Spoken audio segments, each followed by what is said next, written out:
Bonjour et bienvenue dans cette vidéo où nous allons commencer les variables. Donc ça, c'est une partie introductive qui va vous permettre de comprendre ce que c'est qu'une variable et quelles sont les caractéristiques de la variable, des variables. Donc il est important de comprendre cette vidéo puisque ça va nous permettre d'avoir les sous-bassements qu'il nous faut pour pouvoir continuer par la suite. Alors sans plus tarder, j'ouvre mon éditeur de code. Du coup, j'ai créé juste ici un fichier que j'ai appelé variable.py dans lequel on va mettre nos codes qu'on va exécuter. Alors, avant d'aborder les variables, je vais commencer par les commentaires. Les commentaires sont des bouts de code que vous allez mettre dans votre programme qui vont vous permettre de donner de la lisibilité à votre code et qui ne seront pas interprétés par Python. Donc, il y a deux manières de faire les commentaires. Soit on fait dièse comme ça. Donc ça, c'est un commentaire. Donc ça ne sera pas pris en compte dans l'interprétation de Python. Et la deuxième manière, c'est comme cela, sur plusieurs lignes. C'est tout ce qu'il faut savoir sur les commentaires. Revenons sur les variables. Imaginons que vous êtes en train de configurer un réseau et que vous récupérez des informations, soit par SSH ou bien par API. Et ces informations, vous voulez les stocker temporairement pour pouvoir les réutiliser. Donc, c'est là où vous avez besoin des variables. Donc, les variables vont vous permettre de stocker les informations en mémoire et pour pouvoir l'utiliser tout au long de l'exécution de votre code. Il faut voir les variables comme une boîte étiquetée dans laquelle vous pouvez mettre des informations, comme des nombres, du texte et ainsi de suite. En ce qui concerne les caractéristiques des variables, on a dans un premier temps l'étiquette qui est le nom. Donc, le nom va vous permettre d'identifier dans votre code de manière unique une variable. Il y a différentes règles de nommage des variables. Les principales sont: le nom de la variable doit commencer par une lettre ou un underscore. C'est-à-dire, vous allez faire comme ça, par exemple, c'est une variable, ou bien vous faites comme cela, variable. Donc, soit par une lettre ou un underscore. Donc, la lettre peut être majuscule, minuscule et underscore comme cela. Il peut contenir des lettres minuscules, des lettres majuscules, des chiffres ou des underscores. Les espaces ne sont pas autorisés. Imaginons que vous voulez écrire une variable. Vous faites comme ça une variable. Pour vous, c'est une seule variable, mais pour Python, ça, c'est deux variables. Du coup, vous ne pouvez pas mettre des espaces dans le nom dans le nom de vos variables. Du coup, c'est pourquoi il est important de suivre la convention à ce niveau. Donc, vous parlant de conventions, je vais vous donner le site qui répertorie les bonnes pratiques en Python. Donc, c'est ce qu'on appelle PEP8, les bonnes pratiques. Je viens sur Google, je tape par exemple PEP8, et là, vous allez tomber sur le premier site qui est le site de Python. Vous rentrez là-dedans et vous allez voir les bonnes pratiques de programmation qui va vous permettre d'écrire un code vraiment propre qui sera lisible pour tout le monde. Là, il vous donne ce qu'il ne faut pas faire, ce qu'il faut faire et ainsi de suite. Imaginons, nous, on va chercher les règles de nommage des variables. Ici, par exemple, instance variable, comment les nommer, il donne des explications ici. Donc, moi, je vais vous donner des éléments clés sur cela. Vous pouvez revenir là pour avoir toutes les informations sur les bonnes pratiques en Python. Alors, conventionnellement, comment on nomme les variables? Ce sera en snake case. C'est-à-dire que si vous avez une variable avec un seul mot, par exemple, device, comme cela. Vous allez l'écrire tout en minuscule. Mais si la variable est sur plusieurs mots, par exemple, tous les devices, comme je vous ai dit, les variables, il ne doit pas avoir d'espace. Du coup, vous allez mettre des underscores entre les variables. Mais vous écrivez tout en minuscule. Le deuxième élément à retenir sur la nomination des variables, c'est que le nom des variables doit être descriptif. Il doit Le nom doit décrire le contenu de la variable. Donc ça, c'est très important. Comme cela, quand vous voyez le nom, vous savez directement qu'est-ce qui est dans cette variable. Il faut éviter les abréviations inutiles. Donc, imaginons par exemple, vous voulez stocker les devices, vous faites comme ça. Ça ne veut rien dire. Il faut faire quelque chose qui est parlant, qui va décrire ce que vous allez mettre dans les devices. Maintenant, imaginons vous voulez mettre les adresses IP. Donc, au lieu de faire comme ça, faites plus haut comme ça. Adresse IP. C'est tout. Comme ça, vous respectez la convention et votre code devient lisible. L'autre élément, c'est de ne pas utiliser les mots-clés utilisés par Python.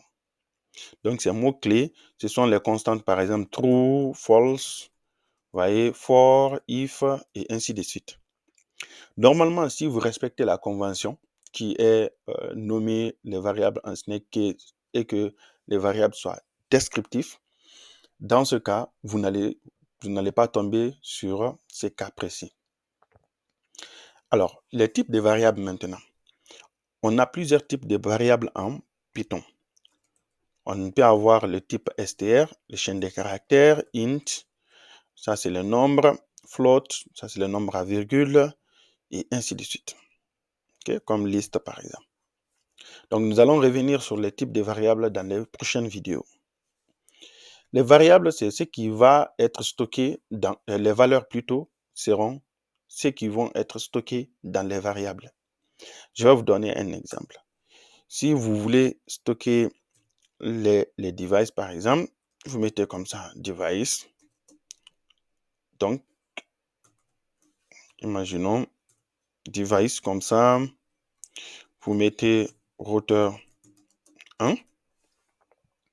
Donc, on va mettre device name, routeur 1. Du coup, ça, c'est la valeur. Et ça, c'est l'opérateur d'affectation. Ça, c'est le nom de la variable.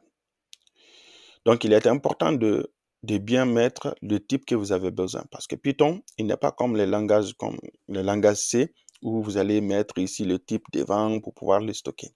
Lui, il va se baser sur la valeur qui est affectée à la variable pour pouvoir déduire directement le type correspondant. Par exemple, ici, on a mis une chaîne de caractères, donc il va considérer ceci comme un str. Si vous mettez 12 par exemple, il va le considérer comme un integer. Donc, il est important de choisir la bonne valeur à mettre dans la variable. Comme ça, vous pouvez effectuer les opérations correspondantes à ce type de variable. Du coup, le troisième élément, c'est la portée. Donc, la portée est un élément essentiel en programmation. Imaginons que vous avez une fonction ici, def. Je vais appeler ça, par exemple, test. Lui, il aura juste à afficher une variable test val, par exemple.